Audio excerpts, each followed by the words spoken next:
Wawrzyniak! Jest i Wawrzyniak! Coś niesamowitego! Po raz drugi daje Legii Puchar Polski. Kibice wtargnęli na murawę. Były wieloletni senator Zbigniew Romaszewski w stanie ciężkim trafił do szpitala. Opozycyjny działacz i były wicemarszałek Senatu jest utrzymywany w stanie śpiączki farmakologicznej. Lekarze walczą o jego życie. Polityk ma 74 lata. Podobno senator Romaszewski mógł znieść naprawdę wiele, kiedy walczył o sprawę, w którą wierzył. Jednak kiedy nazwano go idiotą, obrońcą chuliganów i można śmiało powiedzieć, zaszczuto medialnie, jego zdrowie posypało się jak domek z kart. Po prostu w policji pewna ilość podlizuchów tą policję wreszcie weźmie i zniszczy. Jeżeli będziemy budowali konflikt, no to za chwilę będziemy mieli stosunek do policji taki, jak był w PRL-u. To, o czym mówiono wcześniej, że stadion w Bydgoszczy nie za bardzo nadaje się do prowadzenia piłkarskiego widowiska, co udowodnił zresztą mecz pomiędzy miejscową Zawiszą i Widzewem.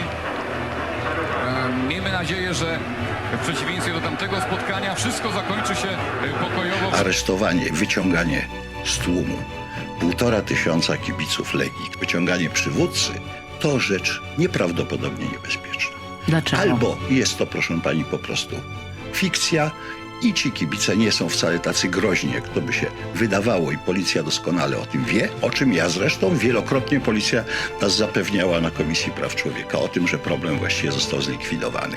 Albo mamy do czynienia z prowokacją. Na koniec politycy opozycji powiedzą, że było to bezwzględne, brutalne działanie wobec obywateli, którzy chcą zażyć trochę rozrywki i będziemy mieli kolejną odsłonę tej niebywale długiej historii. Helikopter sobie lata.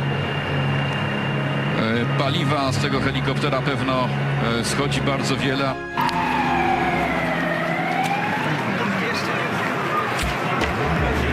Rok 2012, za 5 minut zacznie się jadka. W centrum Warszawy na niewielkiej przestrzeni w ciągu 20 minut 38 osób zostanie rannych, w tym 6 ciężko, a straty w mieniu publicznym przekroczą 120 000 złotych. Zacznijmy jednak od początku. Senator głosił pogląd, z którym chyba każdy powinien się zgodzić, że kiedy zagrożone jest życie i zdrowie ludzi, zawsze warto spróbować się dogadać. A ze staruchem można było się dogadać, gwarantuję wam. Jeżeli ktoś przychodzi i chce tatuaż ode mnie, no to staram się, żeby zawsze przed jego wykonaniem jak najgłębiej właśnie dojść do sedna tematu, tego, na czym komuś zależy, gdzie, jak to ma być wykonane i tak dalej, żeby po prostu jak najwięcej dowiedzieć się o tym, jakie są oczekiwania klienta, no to raczej zrozumiałe. Ale z takimi ludźmi się podobno nie negocjuje. Sugestia, żeby się dogadać, wywołała falę oburzenia. Bardzo mi żal Zbigniewa Romaszewskiego, bo jest dla mnie jedną z ważniejszych postaci PRL-owskiej opozycji. Były już senator na własne życzenie zniszczył jednak swoją legendę, napisał Bartosz Węglarczyk.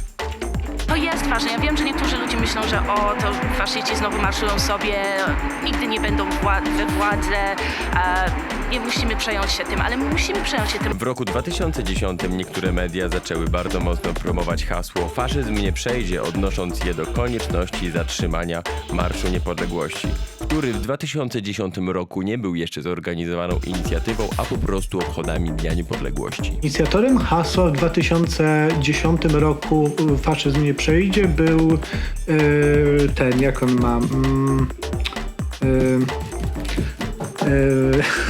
Seweryn Blumstein. Redaktor naczelny Gazety Stołecznej, warszawskiego wydania Gazety Wyborczej, a także redaktor Roman Kurkiewicz. Obydwaj stali się twarzami akcji "Faszyzm nie przejdzie". Ten marsz zorganizowały środowiska skrajnej prawicy, ukrywając się pod nie swoim szyldem na ten jeden dzień. I wy chcecie ich zablokować? I my ich zablokujemy. Na Węgrzech dzisiaj widzimy, do czego takie marsze mogą doprowadzić, gdzie bojówki faszystowskie terroryzują mieszkańców na ulicach. Z tymi faszystowskimi hasłami to w ogóle było przez lata trochę jak z Yeti. Czy było widać na transparentach niesionych przez jednych i drugich jakieś hasła, które potem mogłyby rodzić takie podejrzenie, że z intencją agresji jednak przyszli w to miejsce? Były takie hasła. Bardzo To były przede wszystkim hasła Bóg, honor, ojczyzna, tak?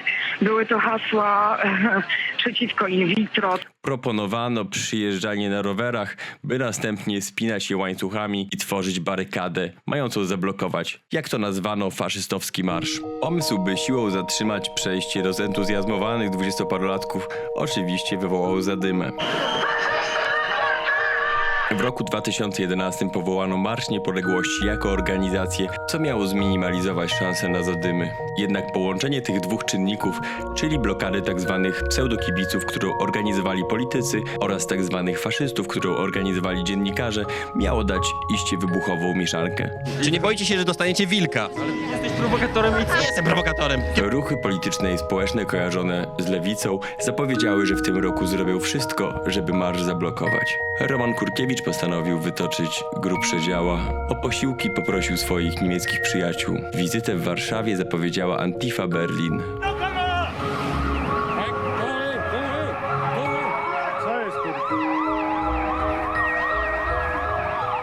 Parę miesięcy przed 11 listopada zaczęła się pełna mobilizacja. Wielu polityków oraz dziennikarzy zapowiedziało swoją obecność na kontrmanifestacji nazwanej kolorową niepodległą. Głębsze relacje na razie mnie wchodzi, bo niewiele wiem. Ja siedzę i czekam na ciosy. Ja się nie golę. Idź się pan wal, dobrze? Zabawne, że już wtedy niektórzy zarzucali Pycie, że spoważniała. Do tej pory wasze pytania były bardziej głupie, a teraz już są bardziej kulturalne. Dziękuję bardzo. A czy jest pan zadowolony z rozmiarów i kształtów swojej pytki? W ciągu dnia dochodziło do drobnych incydentów. Mamy tu świadka, pan nam opowie, co się przed chwilą stało. Uczestnicy tego pokojowego wiecu pobili dotkliwie przeciwnika, tak? Niemiecka Antifa faktycznie przyjechała do Warszawy i od razu zaczęła szukać przeciwników. Atakowała około tam 13 czy 12 grupę rekonstrukcyjną Księstwa Warszawskiego w okolicach pomnika Kopernika i w momencie, kiedy dostali tam od nich kolbami w różne czułe miejsca, wycofali się do lokalu Nowy Wspaniały Świat. Wtedy to była wielka draka, że ci bojówkarze zostali spraszani do nas. Odnotowano jeszcze kilka przypadków bezsensownej przemocy. Po dłuższym pościgu policja pojmała człowieka, który nie chciał wylegitymować się z dowodu osobistego. Służby porządkowe odmówiły też puszczenia Slayera. Czy mamy jakieś malutkie szanse chociaż na puszczenie Slayera? Naszą uwagę zwróciło, że ludzie, którzy zaczęli zbierać się na Placu Konstytucji, zupełnie nie pasowali do stereotypu faszysty. Typowy faszysta więc. Nosi szpilki. Polskość i o wsparcie naszego narodu i naszej dumy narodowej, a niekoniecznie nazistowskich poglądów niektórych ludzi, którzy tutaj są. Dużo się o tym wtedy mówiło i było to ewidentne, że wiele agresywnie nastawionych osób przyjechało po to, by spotkać owych słynnych Niemców z Antify. Antifa! Antifa! Antifa! Antifa! Antifa!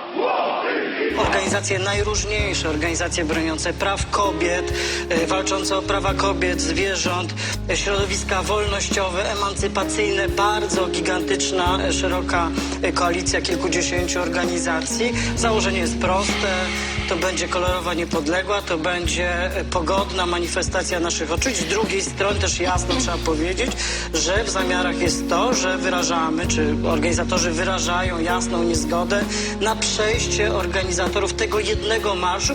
Oto organizator kolorowej niepodległej ogłasza wszemi wobec bardzo wprost w ogólnopolskiej telewizji, że celem jego organizacji jest niedopuszczenie do tego, żeby parędziesiąt tysięcy osób, głównie młodych mężczyzn, którzy przyjadą na Marsz Niepodległości, nie miało możliwości odbycia tego marszu. Pretekstem do tego apelu jest zarzut posiadania haseł, których tak naprawdę na marszu nie było. Jeżeli to nie jest nawoływanie do przemocy, to ja nie wiem, co może nim być. Zachowania rasistowskie, o których tak trąbiono w mediach, były naprawdę odosobnione. Weź się pan odpierdol, dobra? Ale no do kamery panie Bubel, odpierdol się. ja panu proponuję. Odpierdol się. Naprawdę. Ja pana nie zaczepiam. Ja też pana nie zaczepiam. Pan spierdalaj pan, no. Miejsce, w którym zaczynał się Marsz Niepodległości oraz kontrdemonstracja, która odbywała się pod hasłem Kolorowa Niepodległa, znajdowały się bardzo blisko siebie. Grupy ludzi odgradzał kordon policji, ale na przykład Pyta, nie posiadając wtedy jeszcze żadnych legitymacji prasowych, i tak bez żadnego problemu poruszała się między zgromadzeniami. Pewne grupy kibiców i skinheadów rozmaitej maści, którzy najczęściej przyjechali do Warszawy na wieść o zaproszeniu bojówkarzy Antify, zorganizowało swoje własne miejsce spotkania i około godziny 15 duża grupa wkroczyła. Grupa dotarła do kordonu policji, postała chwilę w miejscu, zaczęła krążyć po placu. Wtedy odnotowano pierwszą agresję, którą można było przypisać uczestnikom prawej strony marszu. I to od razu sprawa nośna medialnie, bo pobicie dziennikarza. A tu muka. Agresor okazał się być podstarzałym członkiem jakiejś młodzieżówki marksistowskiej. W każdym razie wpadł, ponieważ w 2007 roku nadział się na pytę. No ja cały czas dostałeś! No za co No gdzie masz radiator, baranie? Koniec dyskusji. Ja, broń. Jakbyśmy go zaatakowali, strzelby by z niego były. Sprawa wyglądała na tak ewidentną, że pojawiły się nawet teorie mówiące o ustawce, mającej na celu skompromitowanie środowisk lewicowych. Zostały jednak szybko obalone. Teorie o tym, że to była ustawka, bo każdy tak długo się trzymał, no co faktycznie wyszedł od jednej z redaktorek Frondy, która później dostała odzew od tego fotografa, który był jakimś fotografem związanym z środowiskami rekonstrukcyjnymi. W każdym razie, jak miała potem podać policja, zaczęły pojawiać się przypadki, które uzasadniały użycie nadzwyczajnych środków przez policję. Najgoręcej oczywiście robiło się w miejscu, gdzie naprzeciwko siebie stali przedstawiciele dwóch antagonistycznych ruchów społecznych. Zaczęto prowadzić jakieś działania zaczepne, jakieś butelki poleciały, jakieś kamienie w stronę Marszu Niepodległości. I to jak gdyby było tym pierwszym ogniem, które rozpaliło te całe zamieszki, bo jednak ta druga strona czuła się troszeczkę poszkodowana z powodu tego, że nie może oddać, że kordon policji jednak nie służy kwestiom bezpieczeństwa, tylko kwestiom tego, żeby druga strona mogła sobie porzucać w ten Marsz Niepodległości. Jakby ktoś nie kojarzył, to Rafał Grad, współzałożyciel Pyta.pl i odtwórca performerskiej roli Mordechaja Blumsteina, stereotypowego do szpiku kości Żyda, odgrywanego w sposób, który mógłby przypominać Saszę Barona Cohena, ale Rafał był pierwszy. W każdym razie ze szczególnym naciskiem na Marsz Niepodległości odpowiadał w Pycie za logistykę i organizację i muszę przyznać, że naprawdę wiedział wszystko. Się położy, to ja zobaczę, czy to pański plac. Niech pan go pocałuje. Ja wygrałem. Ale ja rozumiem, ja wiem. Idź, przyjacielu, Ja idź. wygrałem ostatnio proces do Izraela. z rodziną Ale Jankowskich. idź do Izraela. Wszystko poszło zgodnie z planem. Jeżeli naprawdę nie lubisz gazu, to po usłyszeniu tego komunikatu powinieneś się zawijać.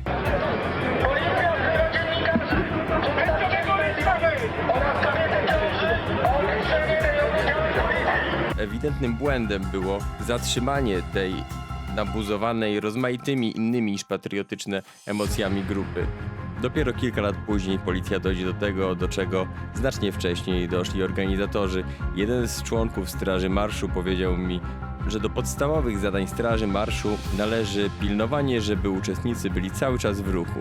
Jeżeli grupa przestaje się ruszać, wtedy zaczyna się dymić. Co zresztą wcale mnie nie dziwi, dlatego że my z Pytą wypatrujemy swoich, w cudzysłowie, ofiar, kiedy demonstracja jeszcze stoi. Nagle słychać sygnał, który wielu odbiera jako zaproszenie do walki. Aktualnie policja używa znacznie nowocześniejszych sposobów komunikacji, na przykład krótkofalówek czy SMS-ów. Nie gwiżdżą w gwizdki, szczególnie na zgromadzeniach o podwyższonym ryzyku. W gwizdki za to, jak podupceni gwizdali uczestnicy kolorowej niepodległej. Najwidoczniej zostały im z zeszłego roku.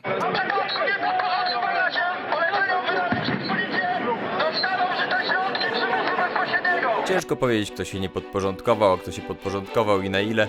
W każdym razie środki zostały użyte.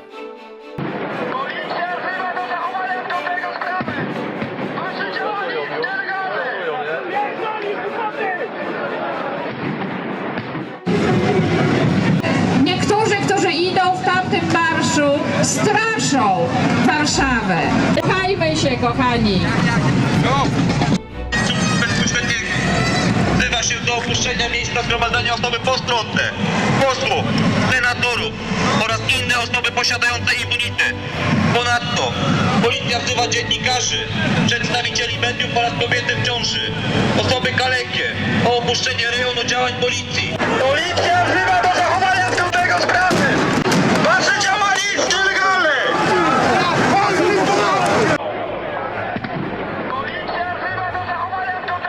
Oczywiście na pewno po stronie marszu znalazło się wielu chuliganów i zadymiarzy. Ciężko było jednak oprzeć się wrażeniu, że policja postępowała niekompetentnie, nieudolnie, bądź nie zależało jej wcale na prewencji.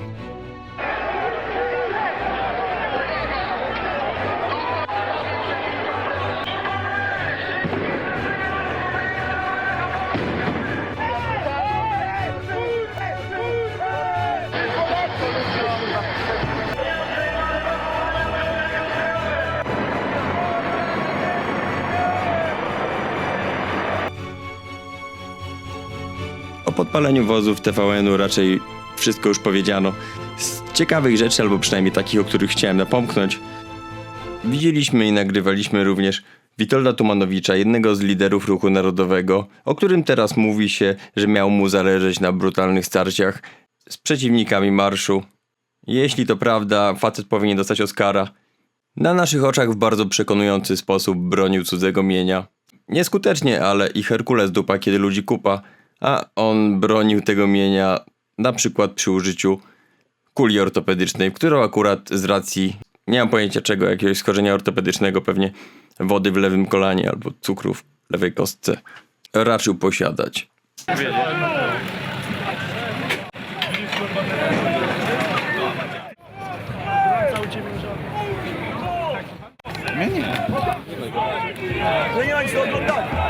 Żeby uczcić pamięć samochodu, przybraliśmy pseudonimy. Grat, Maja Popielarska, ja Agata Adamek, a koza Anita Werner. Odpalenia okazały się znacznie bardziej medialne niż pobicia czy gaz. Ale nie uprzedzajmy faktu, póki co koza orientuje się, że na asfalcie pod jego nogami leży znaczek Mercedesa.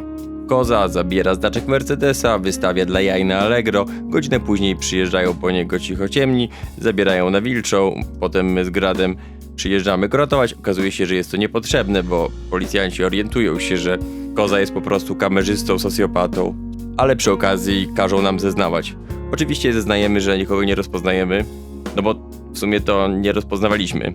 Zgodnie z prawdą zeznaliśmy, że po pierwsze nikt nie jest w stanie wskazać na te dwie konkretne osoby jako sprawców zniszczenia mienia, a po drugie, że absurdem byłoby stwierdzenie, że za ten akt wandalizmu odpowiadają tylko dwie osoby.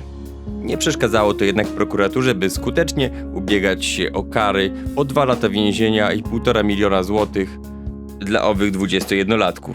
Niemiecka Antifa nie pokazała się już więcej na mieście. Zaczęła za to transferować od tamtego czasu środki na rozwój organizacji w Warszawie. A co to jest TVN? TVN to tam grillują obok. Nic mi nie wiadomo. Chłopcze, idź spać. To było miłe. Meller kazał mi się walić. A na koniec zostałem zdjęty przez strażaków sikawką z pianą. Chyba da jaj.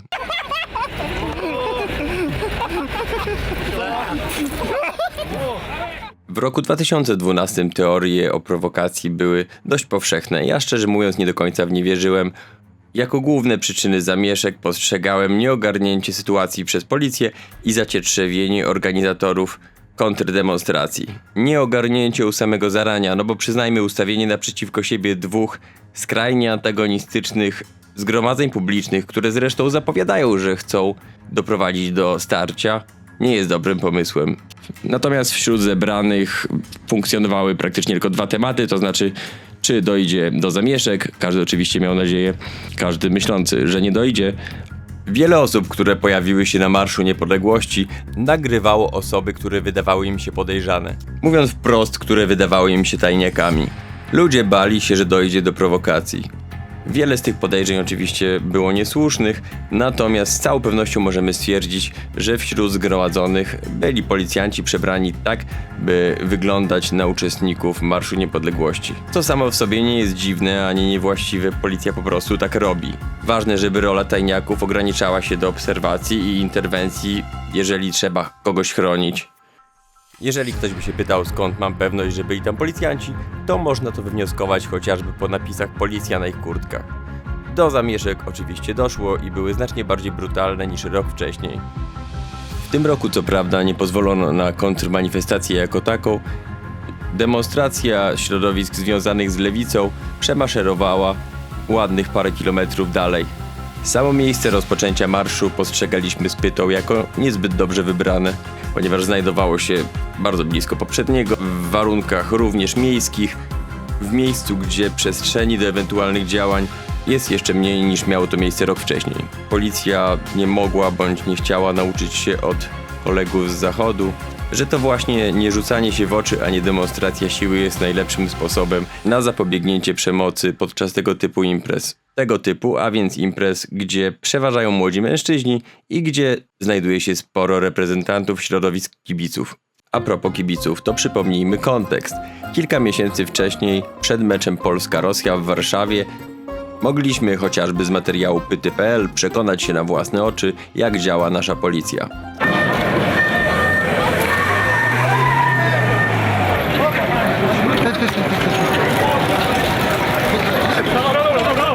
Ej, panowie! Dawaj, dawaj! Który czarnik trzech!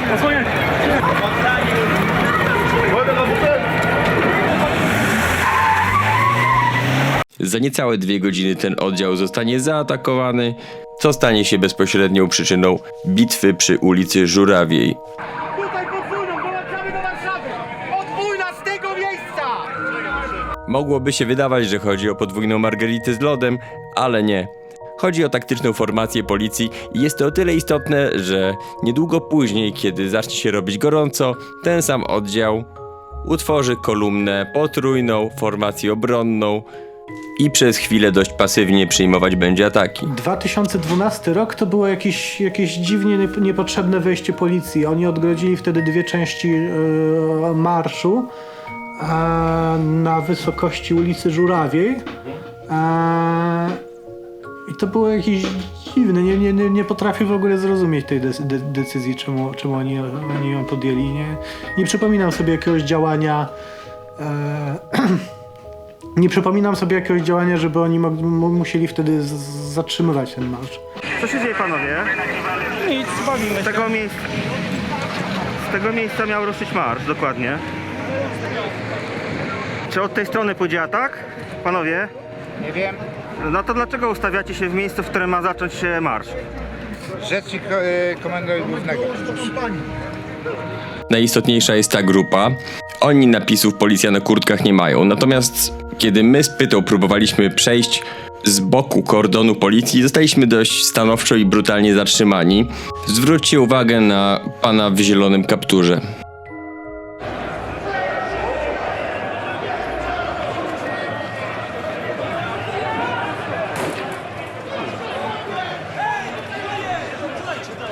Grupa mężczyzn, która przed chwilą minęła kolumnę policji od wewnątrz, wraca w bojowych nastrojach, spotykając się z ogólną dezaprobatą uczestników marszu.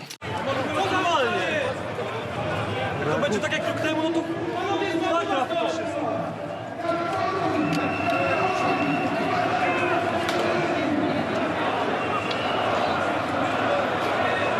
To są policyjni prowokatorzy. Ja też tak myślę. Zobaczcie, to jest policja. Stałem wystarczająco blisko, by móc z całą pewnością stwierdzić, że rzucenie tą racą zapalającą było bezpośrednią przyczyną rozpoczęcia zadymy.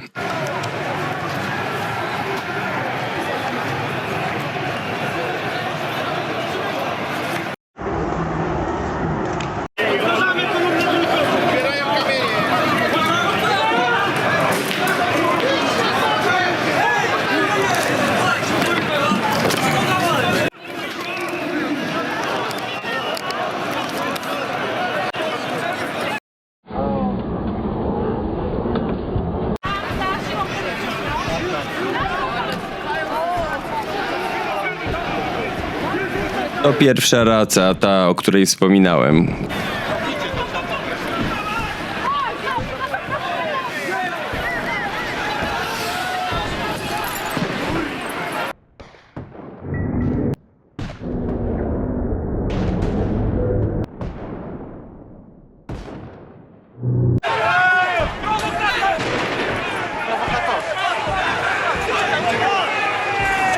Kurwa, uciekaj! Kasper, chodź!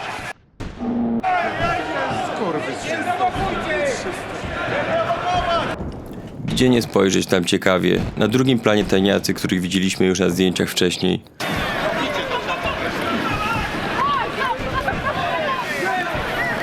Zwróciliście uwagę na tego w czerwonej kurtce?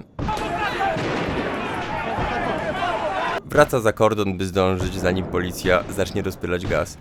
Widać jeszcze, jak policja zaczyna atakować członka straży marszu, który próbował towarzystwo uspokoić. Gaz, którego wtedy użyto, to najsilniejsze stężenie, z jakim Pyta kiedykolwiek się zetknęła. Dostać nim to nic przyjemnego, zresztą my też dostaliśmy, ale przez kurtki, piekło tylko w ręce. Zobaczcie na tego pana chuligana. Tak niby walczy, ale nie do końca walczy. Prowodyr szarpał się z policją, więc policja weszła na grubo z gazem. A co się stało z naszym prowodyrem?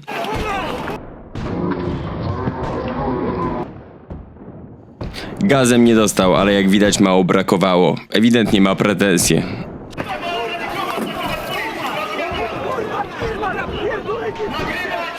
No patrz tam!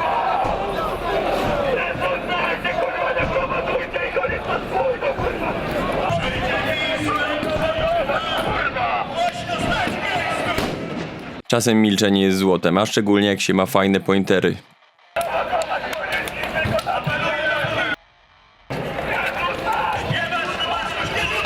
O, wspominałem już, że ten silnie stężony gaz jest na bazie oleju i jest bardzo śliski. Dobra, nie wszystko naraz. Gościu, który podnosi ręce do góry, słyszą strzały i gościu za słupem. Ci panowie są ciekawi, ale zostańmy przy tym z rękami w górze.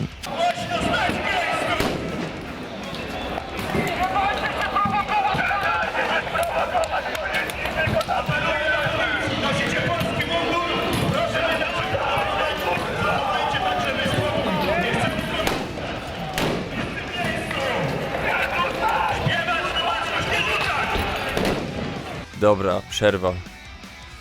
Ci spokojniejsi policjanci trafili na marsz prezydencki. Pyta.pl. Zamieszki i heheszki. Bawiąc uczy. Sprawdza refleks policjantów. Oraz mniej zaawansowanych służb mundurowych. No, ale nie podoba. Dobra, przestań gadać z tymi pedałami, idziemy dalej. Służby mundurowe nie potrafiły się jednak odwdzięczyć. Przepraszam, a może przynajmniej jest szansa, żeby Motorhead poleciało przez to urządzenie? Lewica kompletnie nie wykorzystała tego odcinka. Mordę. Tylko lewa strona jest taka agresywna. Podobno to prawicowcy. Tu jesteśmy świadkami odrzucenia przez policjanta kolejnej racy zapalającej, chyba 3. lub 4. Nie jestem pewien, nie jestem w stanie tego zweryfikować, ale niektórzy mówią, że policjantom nie wolno absolutnie niczego takiego podnosić. Skąd wiedział, że nie urwie mu za chwilę paluchów? No, to takie trochę już hipotezy, domysły, tego nie zweryfikujemy.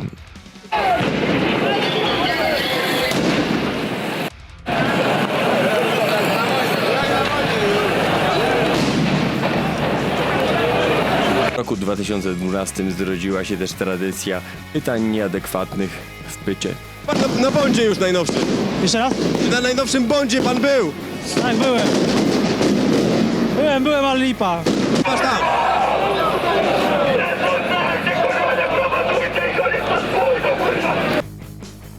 Po raz pierwszy zobaczyliśmy też wtedy tych policyjnych komandosów, nazwanych przez nas zielonymi ludkami. Prawdziwych hardkorów.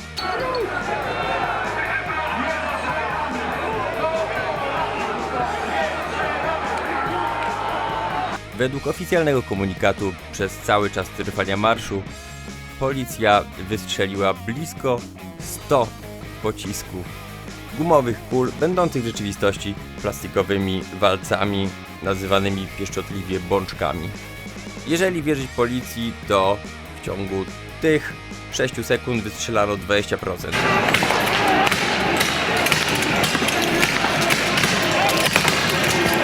Co jeszcze? Marian Kowalski konsekwentnie nawoływał, konsekwentnie nie pochodząc od małpy.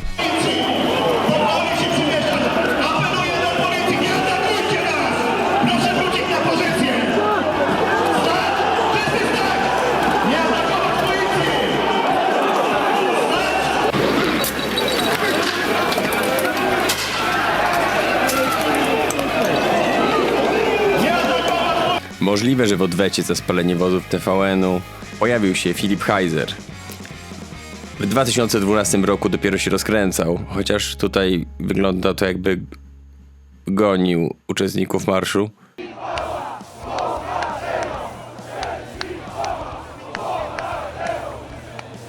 Moi drodzy, nie dajmy się sprowokować! Nie dajmy się prowokować! Wątki zaczęły rozchodzić się w różne strony, niczym ludzie na demonstracji PiS po przemówieniu Jarosława Kaczyńskiego. Nie chcę, żeby film był zbyt długi i zależy mi na tym, żeby ukazał się na kilka dni przed 11 listopada 2017 roku. Dlaczego? Chodzi oczywiście o zainteresowanie widzów. W związku z działalnością bojówki reportersko-performerskiej Pyta.pl pogrzebałem raczej swoją świetnie zapowiadającą się karierę dziennikarza. YouTuber też ze mnie żaden. Zaraz po wypuszczeniu zajawki tego filmu i tak liche przychody kanału spadły o połowę. No nic, plan trzeba wykonać. Przynajmniej ludzie nie będą pluć pod buty na mój widok, a to zawsze coś. Żeby zmieścić się w czasie, zacząłem skracać wątki, które uznaję za mniej istotne. I w sumie tyle. Walczymy znowu o niepodległość, po części. A, że w sensie, że teraz jej nie ma. No. Reporter sam przecież pyta. Kiedy słyszy odpowiedź, która mu nie pasuje, od razu postawa zamknięta, przyciska przed ramię do brzucha. Wiecie, czemu mnie to wkurza? Bo wiem, że bardzo wiele osób będzie miało taką samą akcję, oglądając ten materiał. To znaczy, Jaok mówi, że narodowcy nie są tacy źli, że prowokacje to nie teoria spisku. No jasne. No i nic ich nie przekona, choćby skały srały. Napisał do mnie ostatnio gościu z jednej redakcji, że jestem inteligentny i jakbym skręcił w kierunku centrum, to i nawet na tym Patronajcie bym zarobił. No i ja już takich rozmów w ogóle nie podejmuję, bo kiedyś podejmowałem i się zawsze kończy tak samo, że skręcenie do centrum to będzie jak będę mówił, że część z tych rzeczy, co je widziałem, to nie widziałem. W dodatku nagrywam materiał o Marszu Niepodległości i nie zorientowałem się, że mam irokeza i koszulkę z Jarocina. Ale chuj, przynajmniej jestem sobą. Opamiętałem się i przestałem wykreślać, kiedy wykreślałem temat Filipa Heisera. Może nie tylko wielkie, patetyczne sprawy życia i śmierci powinny mnie zajmować. Może też przyjrzeć się innym wątkom. Zaczynam wracać do rzeczy, które mnie w jakimś sensie niepokoiły, ale położyłem na nie lachę. Z każdą minutą nie zgadza mi się więcej. Nie, to nie jest organizowana akcja. Po prostu szukamy chłopaka dla tej dziewczyny. Po prostu tutaj jest dużo kibiców, po prostu dużo fajnych facetów, Polaków i żadne po prostu... To może być taki? Ten? Tak, a on jest żonaty? Nie, wolny jest.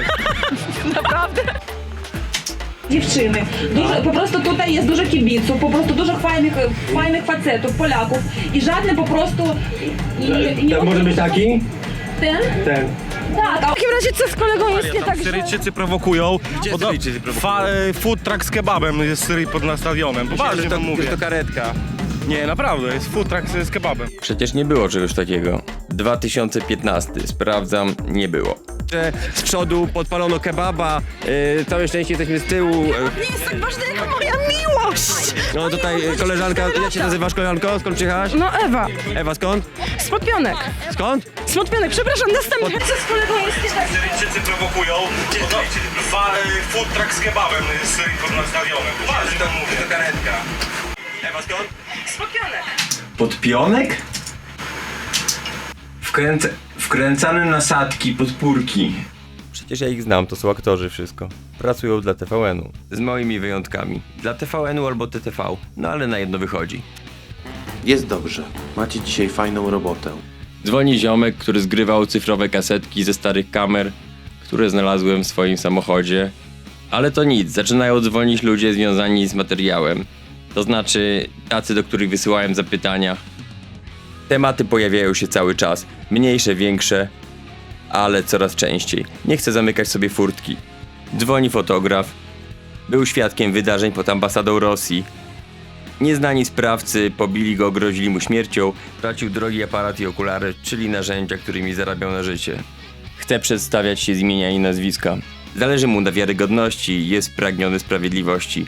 Ja decyduję się jednak, przynajmniej na razie, nie podawać jego danych publicznie. Surówki przybywa. Może to będzie serial dokumentalny. Postanawiam zbierać materiały. Puszczam oko do kumatych. To byli ludzie demolujący śmietnik. Konkretnie kto? Nie wiem. Więc przyjechałem 11 listopada sobie fotografować tak hobbystycznie, mając nadzieję, że zrobię dobre zdjęcia, którymi może coś osiągnę. Jakby byłem świadkiem tej sytuacji pod budką strażniczą, czyli dokładnie pod ambasadą rosyjską, gdzie stała budka strażnicza, którą podpalili jacyś niedobrzy chłopcy. I po paru minutach zauważyłem tego, jak mu tam, Bosaka, tak? Dobrze mówię? Krzysztof Bosak. No. Co z nim?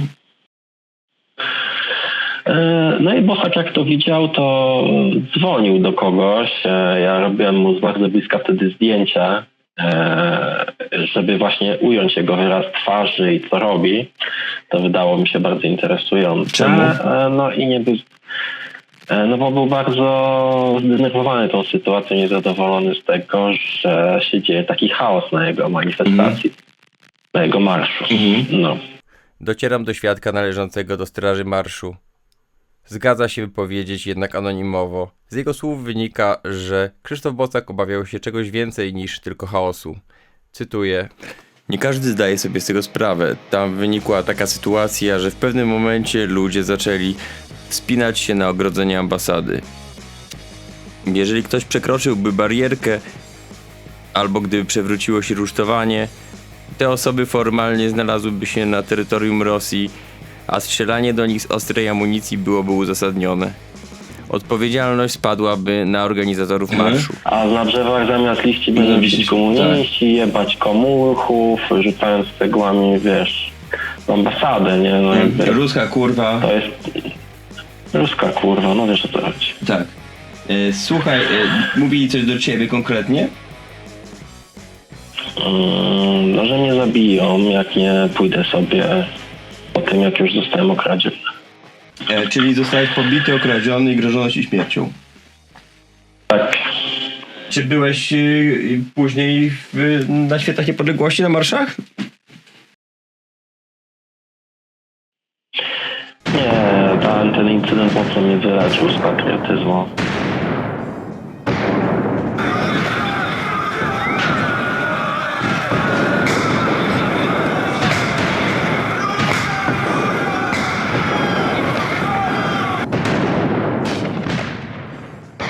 Zakładam, że znacie to nagranie. Stołeczny dostaje telefon, żebyś tam nie ma, wiesz? Ale facet nauczył ich, że wiesz, dzwoni i on im rozkazuje. I tak samo poszli. Spalili budkę pod ambasadą, bo minister osobiście wymyślił taką, wiesz, z takiego... Taką koncepcję, tak. Tropów pojawia się więcej i więcej, ale ja mam już podjętą decyzję, więc jest mi łatwiej. Dochodzę do wniosku i wiem, to zabrzmi pretensjonalnie, ale co zrobić? Że to wcale nie historia jednego marszu, ale tysiące historii ludzi kierowanych jedną ideą. Ludzi, którzy w żadnym stopniu nie są faszystami, antysemitami, ksenofobami, seksistami, czy jakimikolwiek innymi stami. W roku 2016, rok temu, z marszu zostaje wyproszony mężczyzna, który znajduje się ewidentnie pod wpływem alkoholu bądź narkotyków, wykrzykuje agresywne hasła i ma na sobie szalik z polskim godłem. Oprócz tego panuje spokój. Okazuje się on być najsilniejszą bronią uczestników Marszu Niepodległości.